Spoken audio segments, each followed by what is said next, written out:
remercions de votre présence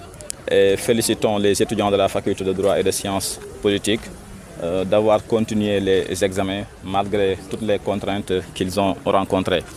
Alors, nous vous avons convoqué aujourd'hui ici au niveau de notre faculté pour dénoncer ce système de couplage qui brise le rêve des étudiants. Des étudiants qui sont venus à l'université Cheikh Anta Diop avec le rêve de faire partie de ceux-là qui, dans un futur proche, vont donner les plus grandes idées de notre pays et permettre à notre cher Sénégal de se développer. Ces étudiants-là, aujourd'hui, sont victimes d'une injustice, le couplage des semestres. Imaginez un étudiant qui fait sa licence en 3 ans et qui ne peut accéder, qui fait 3 ans à l'université Cheikh Anta Diop et qui ne peut avoir sa licence tout simplement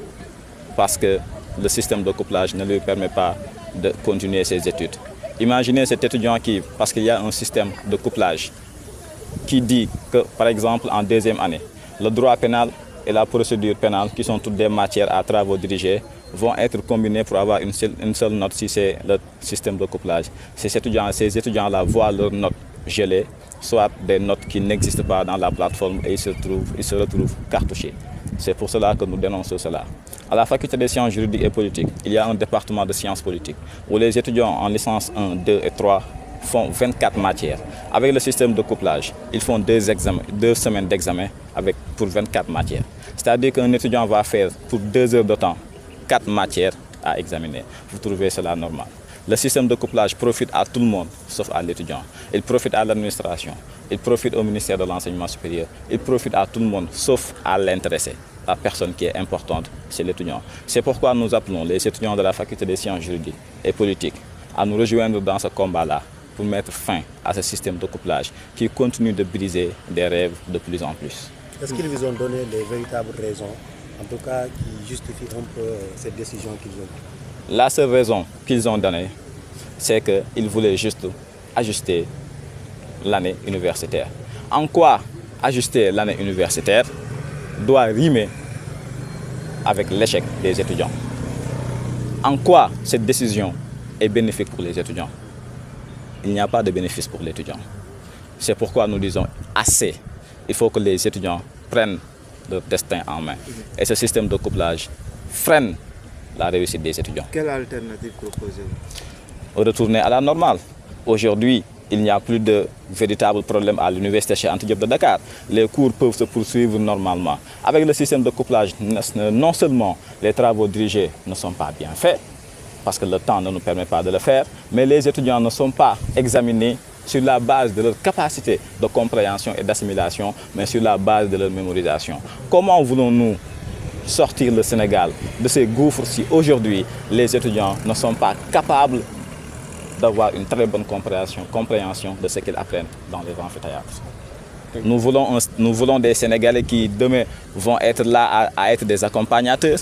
des Sénégalais qui seront que des suiveurs. Non, nous voulons des étudiants qui apprennent à réfléchir par eux-mêmes, qui apprennent à raisonner. Et le système de couplage ne permet pas cela, malheureusement. Et nous dénonçons avec la dernière énergie ce système de couplage qui a été signé par l'ancien président de l'amicale sans le consentement des étudiants. De couplage, moo ñu fi indi tey moo ñu fi boole lan moo tax ñu bëgg koo dénoncer parce que système la boo xam ne arrangé wul étudiants yi système la boo xam ne dafay permettre étudiants yi ñuy redoubler tey ñaata étudiants ñoo cartouché faculté de droit ci ñaari at yi nii ju mujj lenn rek moo leen ko teg mooy système de couplage nag yéen sénégalais yi su ngeen ko bëggee xam mooy que ni ñaari semestre la étudiants yi war a def at bu jot ñaari semestre yooyu noonu dañ koy boole def ko ci benn examen donc note bi ngay am ci examen bi ci matière bi moom ngay am ci ñaari semestre yooyu noonu yëpp ñu gis na nag nekkul système bu baax système bi baaxul te ñun faculté de droit kese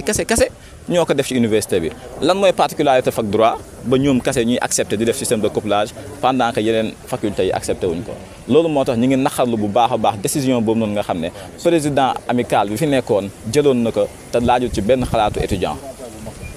ñoom est-ce que expliqué nañ leen les véritables raisons yi tax ñu jël décision li nga xam ne moom la ñu expliqué woon ne moo tax ñu jël décision boobu noonu lenn la waaye doyuñu mooy que dañoo jàpp ne université nekkoon na ci période boo xam ne daanaka mënuñu am 6 mois wala 7 mois wala 8 mois de cours normal donc mënuñoo continuer ci rythme boobu noonu di def ay examen su boobaa année yi dañuy continuer di duggante seen biir ñu ne loolu day tax ministère de l'enseignement supérieur day am problème pour fay bourse yeeg yooyu noonu waaye ñun la ñu fi indi est-ce que ay bourse la est-ce que ñun la ñu fi indi problème ministère de l'enseignement supérieur la nooy det